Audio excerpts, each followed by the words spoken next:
안녕하세요. 음악평론가 이용숙입니다. 오페라 하면 굉장히 어려운 거 아니에요? 티켓 값이 너무 비싸서 못 보러 가겠어요. 이런 말씀들을 많이 하세요. 그래서 오늘은 오페라를 어떻게 하면 좀 쉽게, 즐겁게 또 훨씬 더 편하게 즐길 수 있을지 그 방법을 여러분과 함께 한번 들여다보려고 합니다. 1600년경에 이탈리아에서 시작된 이 오페라라는 예술은요, 이제까지 정말 오랜 기간을 이렇게 살아남으면서 끊임없이 전 세계에서 사랑을 받아왔는데요. 일단 오페라 티켓은 왜 그렇게 비싼가?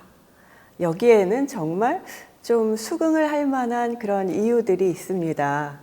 왜냐하면 다른 예술 장르하고 비교해 봤을 때요, 오페라만큼 제작하는데 돈이 많이 드는 그런 예술이 정말 없거든요. 너무나 많은 인원이 성악가와 오케스트라와 또 거기에 혹시 무용이 들어가거나 발레가 들어갈 경우에는 그런 발레단, 그리고 합창단, 또 거기에 연출가, 무대 디자이너, 의상 디자이너, 조명 디자이너, 분장 디자이너, 이런 모든 분들이 함께 모여서 일을 해야 되기 때문에 일단은 규모가 굉장히 크고 비용이 많이 든다, 연습 기간이 길다, 이런 것 때문에 오페라 티켓은 비쌀 수밖에 없다, 이렇게 말씀드려야 될 것 같아요. 그런데 이렇게 많은 비용을 들여서 이렇게 오랜 기간 동안 정말 훌륭한 예술가들이 준비를 해서 이렇게 선보이는 그런 귀중한 예술 작품인데, 우리가 이걸 선물 받아서 갔을 때 너무 이렇게 정말 아쉽게 그냥 충분히 즐기지 못하고 돌아오게 된다면 안타까운 일이겠죠. 그래서 오늘은 오페라를 어떻게 감상하면, 어떤 포인트, 어떤 감상 포인트에 중점을 둬서 감상을 하면 조금 더 즐길 수 있고 또 깊이 들어가서 그 예술성을 느낄 수 있을까, 감동을 받을 수 있을까, 재미를 느낄 수 있을까, 이런 어떤 감상 포인트들을 함께 짚어보시도록 하겠습니다. 첫 번째로요, 줄거리를 미리 예습하고 가시라고 말씀드리고 싶습니다.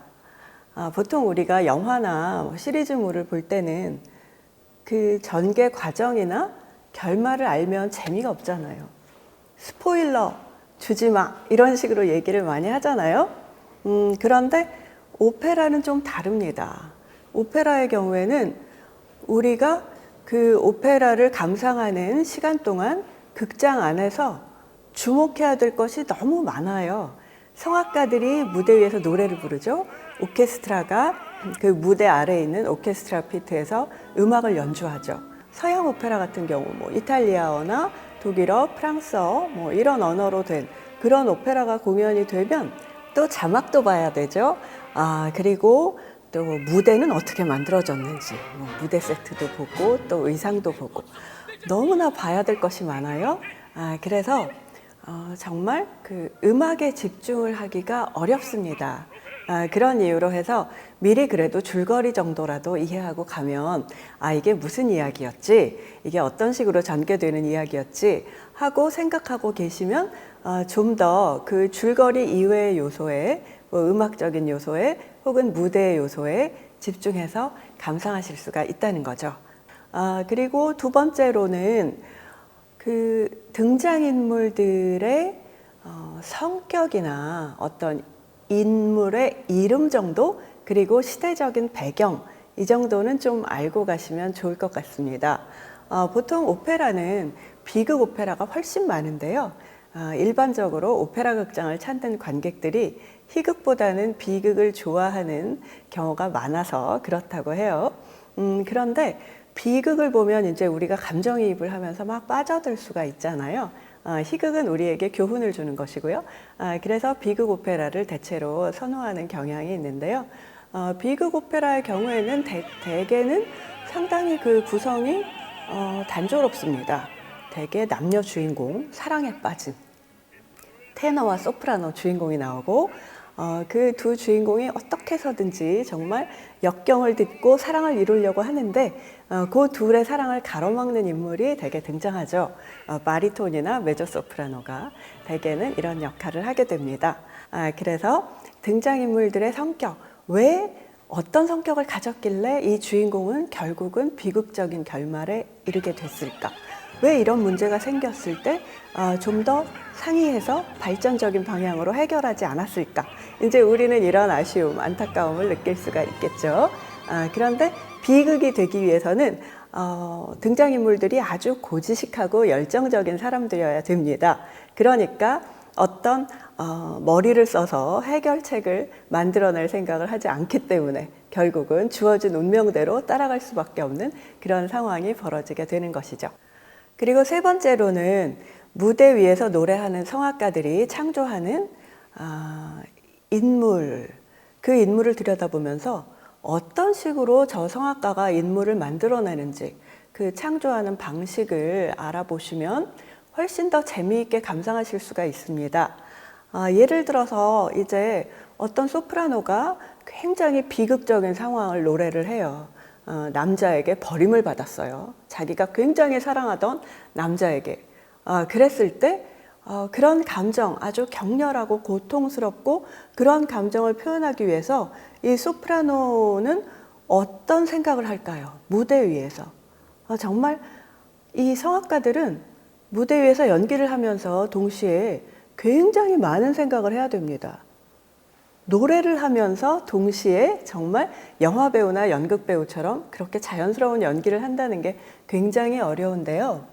그럼에도 불구하고 정말 우리에게 감동을 주는 무대는 그 무대에서 연기를 하는 그런 성악가들이 진짜 어떤 감정의 진정성을 보여줬을 때, 그랬을 때 이제 우리에게 그 감동이 더 크게 와닿겠죠. 그런데 예를 들어서 요즘 이제 오페라 무대를 보시면 정말 무대 위에서 눈물을 흘리면서 노래를 하는 그런 성악가들도 있어요. 대체 어떤 방법으로 저 성악가는 저런 것을 가능하게 할까? 이런 것을 들여다보시면 참 좋은데요.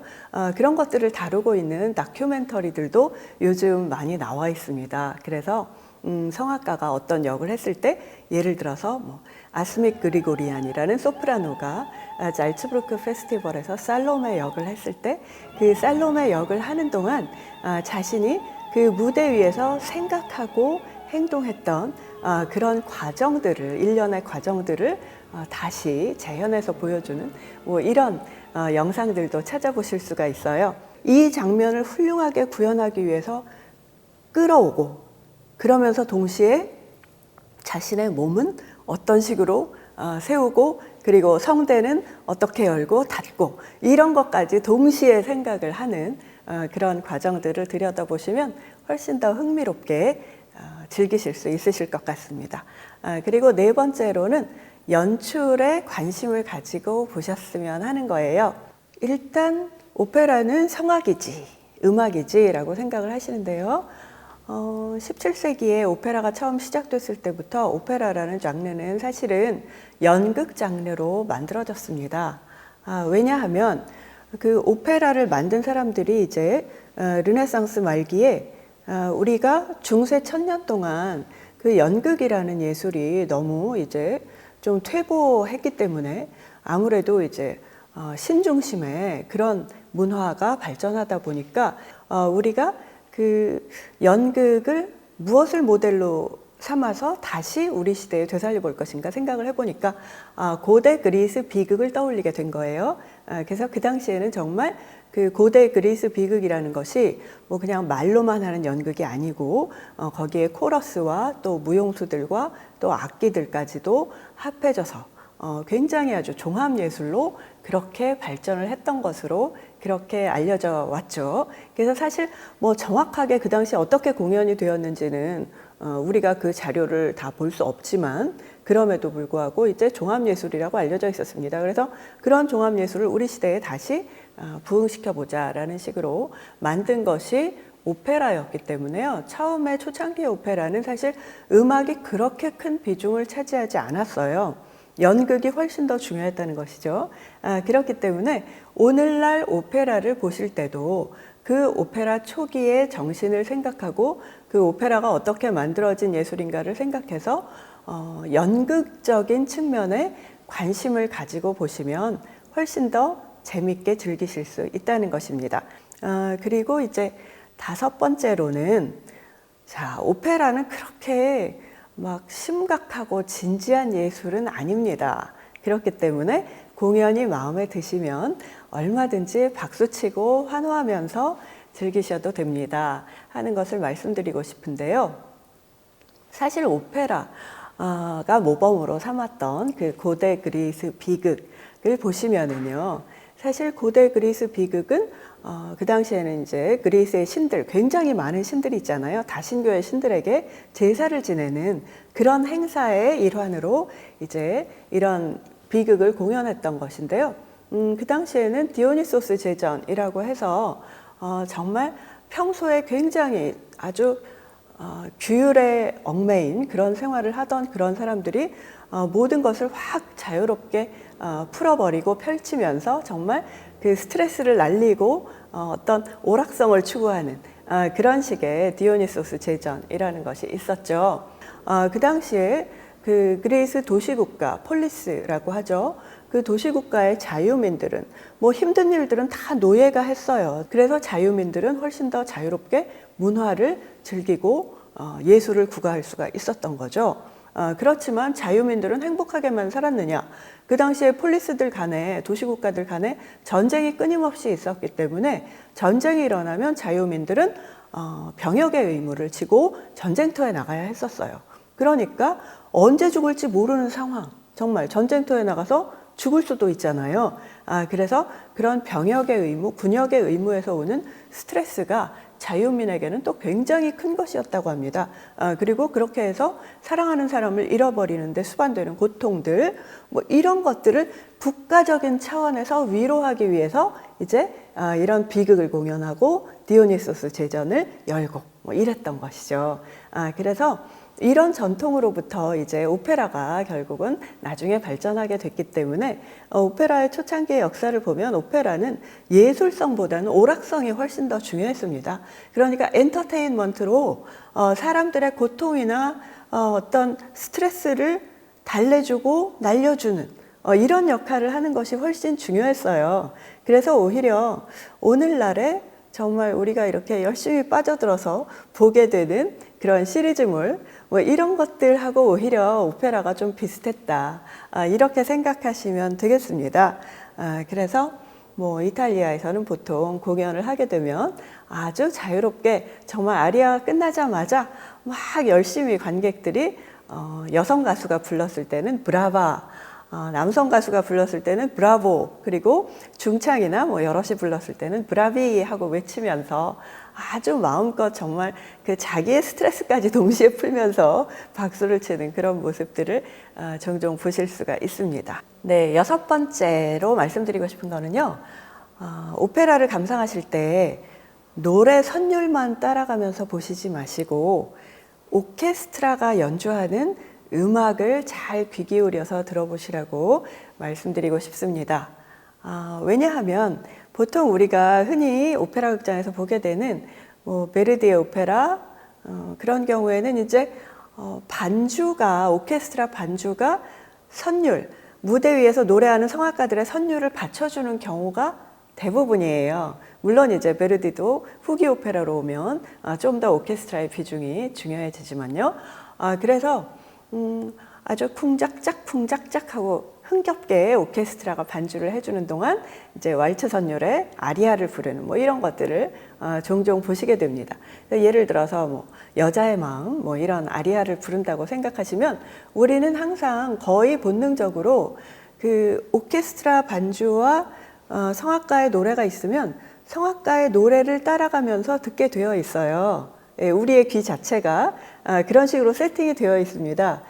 그런데 그렇게 하면 놓치는 게 많다는 거예요. 오케스트라가 너무나 풍성하고 멋진 음악을 연주하는데 그냥 노래 멜로디만 따라가면서 듣다 보면 정말 중요한 것을 놓쳐요. 그래서 오히려 오케스트라가 지금 등장인물의 심리적인 상태 그리고 주위의 상황 뭐 이런 것들을 훨씬 더 많이 음악을 통해서 전달해 준다. 오케스트라가 훨씬 많은 정보를 전달해 준다. 라는 것이거든요. 그래서 그런 점을 또 주목해 주시면 좋겠고요. 그 다음에 7번째로는 무대 디자인, 의상, 조명, 이런 여러 요소에도 관심을 가지고 봐주시면 좋을 것 같습니다. 요즘은 또 뭐 미니멀리즘이 대세가 된 지 또 오래됐고, 그래서 옛날 오페라 극장에서 이제 공연을 보시면 만일에 뭐 바로크 시대를 배경으로 하고 있다면, 혹은 로코코 시대, 그러면 그 시대에 사용했던 뭐 어떤 건축 양식이라든지 또 그런 소품들까지도 다 거기에 맞춰야 했었어요. 그런데 요즘은 굉장히 이제 그런 것으로부터 좀 자유로워졌다는 것이죠. 상당히 추상적인 무대를 만들 수도 있고, 아주 정말 극도로 축약된, 단순화된 그런 무대를 만들 수도 있고요. 또 그렇게 비어있는 무대를 오히려 조명이나 영상으로 채우는 그런 경향이 점점 늘어나고 있습니다. 그래서 조명도 때로는 그 상황이나 등장인물의 심리를 아주 잘 이야기해주고 있다. 그리고 혹은 또 아주 독특한 영상들을 통해서 뭐 그런 것을 전달받을 수도 있고요. 그래서 그런 면들을 봐주시면 좋겠습니다. 네, 마지막으로 감상 레파토리를 점점 넓혀가면서 오페라를 보셨으면 하는 바람을 말씀드립니다. 국내에서 볼 수 있는 작품들 외에도 이제 더 어떤 재미있는 오페라들이 있을까? 뭐 이렇게 관심이 생기신다면 영상물을 통해서 그런 작품들을 접하실 수 있고요. 요즘은 오페라의 제작 과정을 그 영상물 안에 많이 담아주고 있습니다. 그래서 뭐 보통 영상에서 보너스라고 써 있거나 혹은 엑스트라스라고 써 있는 그런 부분들, 그런 걸 보시면 백스테이지에서, 무대 뒤에서 그 준비 과정, 리허설 과정에서 어떤 재미있는 일들이 일어나는지 그런 것들을 보실 수가 있어요. 그래서 그렇게 오페라 제작 과정, 특히 리허설 과정도 굉장히 복잡하거든요. 피아노로 리허설을 하다가 그 다음에는 또 오케스트라와 함께 지츠프로베라는 그런 리허설을 하게 됩니다. 그래서 이렇게 이제 앉아서, 오케스트라도 앉아 있고 또 성악가들은 뭐 서서 부르기도 하고 앉아서 부르기도 하지만 이렇게 모두 다 모여서 하는 그런 리허설도 있고요. 그리고 나면 또 정말 분장도 해보고 또 드레스, 옷도 다 입어보고, 의상, 제작된 의상을 입어보고 드레스 리허설도 해야겠죠. 그리고 거기에 테크니컬 리허설도 들어가게 됩니다. 그래서 조명도 맞춰보고 기술적인 면들을 다 맞춰봐야겠죠. 이런 복잡한 과정을 거쳐서, 그리고 또 오케스트라가 연주할 때 그 음향의 밸런스가 무대 위에서 노래하는 가수들하고 잘 맞는지, 이런 것까지 다 체크한 다음에 이제 관객 여러분께 드디어 선을 보이게 되는 것이죠. 이런 복잡한 과정이 있기 때문에요. 정말 오페라는 알면 알수록, 공부하면 공부할수록, 또 예습을 많이 할수록 더 많이 얻어갈 수 있는 그런 예술 장르입니다. 그리고 극장이라는 곳은 사실 두 가지 어떤 좀 모순적인 기능을 가지고 있는데요. 하나는 우리를 도취로 이끄는 그런 기능입니다.